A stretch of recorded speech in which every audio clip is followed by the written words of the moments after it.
Tonight, political chaos threatens in Pakistan as the results don't go the military's way and jailed Imran Khan's candidates surge into the lead.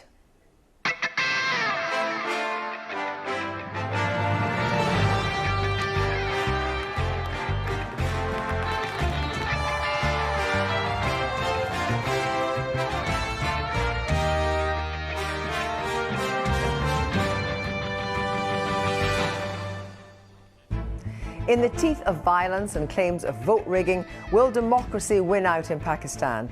Imran Khan's in jail, so his supporters tonight released an AI-generated victory speech. मेरे पाकिस्तानियों, आपने कल vote देकर अपनी हकीकी आज़ादी की बुनियाद रख दी है। हमने 2024 इलेक्शंस 2/3 अक्सरियत से जीत लिया है। We'll hear from Imran Khan's former advisor and a columnist and scholar of South Asian politics, who was also a former civil servant in Pakistan.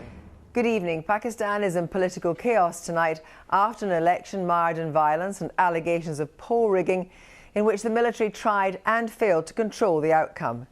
Despite their preferred candidate, the Pakistan Muslim League's Nawaz Sharif claiming a fourth victory, independents loyal to his rival, the jailed former Prime Minister Imran Khan, who are not allowed to campaign under his party's name, have emerged as the largest political force.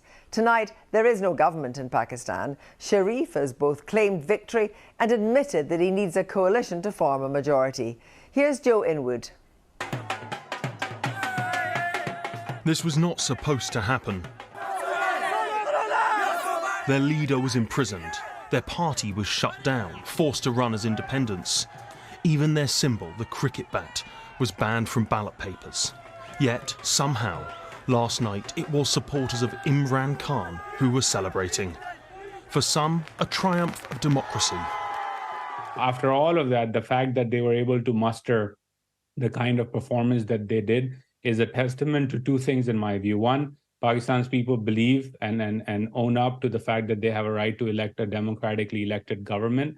And two, that they have immense resilience and immense faith in the democratic process to come out and vote despite everything that was thrown in their way to prevent them from exercising their right to vote.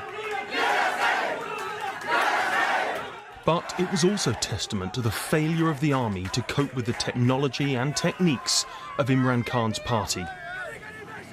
मेरे पाकिस्तानियों, आपने कल vote देकर अपनी हकीकी आज़ादी की बुनियाद रख दी है। Just tonight, his party released this AI-generated victory message from their jailed leader, something they'd done throughout the campaign. It's very cleverly used AI-generated clips of Imran Khan to exhort voters to go to the polls.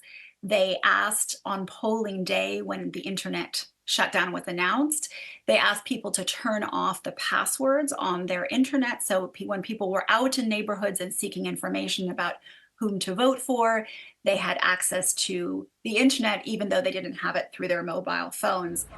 It's widely accepted there were attempts at vote rigging, but this was analog interference in a digital election, and it failed. I think the military establishment has long looked to its intelligence services to give it information about how its game plan was working. And clearly, in this instance, its game plan has gone horribly wrong. That plan was thought to be for this man, Nawaz Sharif, to win. He always denied it, but was widely considered the army's choice. Tonight, he spoke to his supporters. We don't have enough of a majority to run the government ourselves, he says. We invite other parties and candidates to work with us. Pakistan has ended up with a fragmented parliament, with the largest bloc made up of supporters of Imran Khan, but all sitting as independents. I think it's potentially a very serious situation, because what you've got essentially is a situation in which the most popular party, the PTI, in spite of all the measures to prevent it winning, has, if not actually won, it's sort of performed extraordinarily well. And so you're facing with the situation in which there might be a coalition of the two less popular parties backed by the army, with a lot of the people feeling that they've essentially been disenfranchised. To my mind, that poses a really serious potential problem. And the risk of instability in Pakistan matters. To the east, her great rival India. Conflict never seems far away between the two nuclear powers. To the west, Iran. And to the north, Afghanistan, where the Taliban's return will have emboldened their Pakistani cousins. While domestically, things are little better. Pakistan is currently experiencing an acute economic crisis. And, the cost of living crisis, particularly soaring inflation. And really, unless the government or the new government, moves rapidly towards addressing some of these problems, we could well see unrest on the streets. Tonight, those predictions seem like they may be coming to pass. These are unpredictable, potentially dangerous times for Pakistan. Much depends on the final count in these elections and how Pakistan's powerful military decides to react. Well, Joe there, but earlier this evening I spoke to Bukhari, current advisor to the chairman of the Pakistan Tehreek-e-Insaf party and former special assistant to Imran Khan. I asked him about the former leader's next move. Knowing Imran Khan for as long as I have, obviously, it would be to appeal all the cases, which is around 100 cases that we're going to court for and contesting, which have been illegally. We believe that the result of the candidates have been changed. So there's about 100 cases which we'll be going to court over and contesting them and hoping to get them overturned. I don't think, knowing Imran Khan and knowing the ethos of our political party, PTI, I don't think we'll be making any coalition for forming a government with any of the main parties. However, we will be forming a coalition with a government to be in parliament, not as an independent, but under one banner, one party. How long do you think could Pakistan stand uncertainty? There was violence during the election campaign. There's been all the allegations of vote rigging. The military didn't get its way, so there is going to be instability.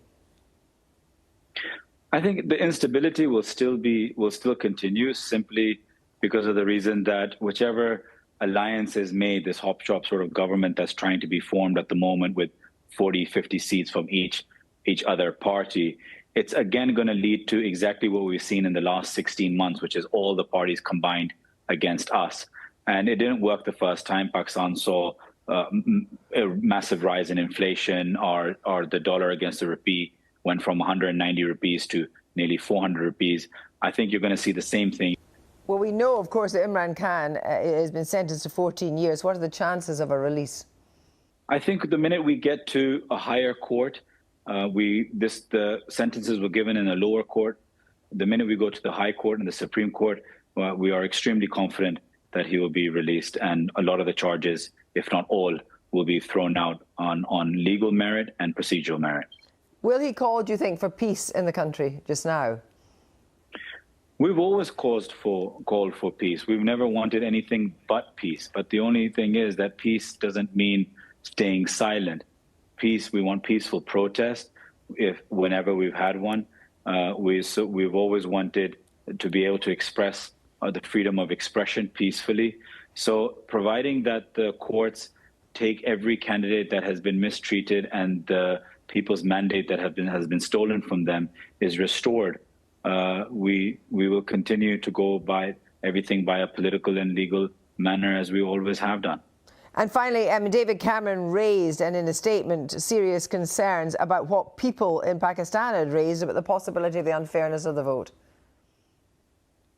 Yes, I retweeted back to Mr. David Cameron for his and very gracious kind words towards what's happened in Pakistan. But, David Cameron and many other politicians have only cited the last 48 hours in Pakistan over the elections. Don't forget that whatever atrocities we've seen in the past 48 hours have only happened because we've allowed the last 18 months, the human rights abuse in the last 18 months with Imran Khan and his party members to happen. If we didn't allow those at those times, the last 48 hours wouldn't have been such a sham election as we saw either. Zulfikar Bukhari, thank you very much for joining us.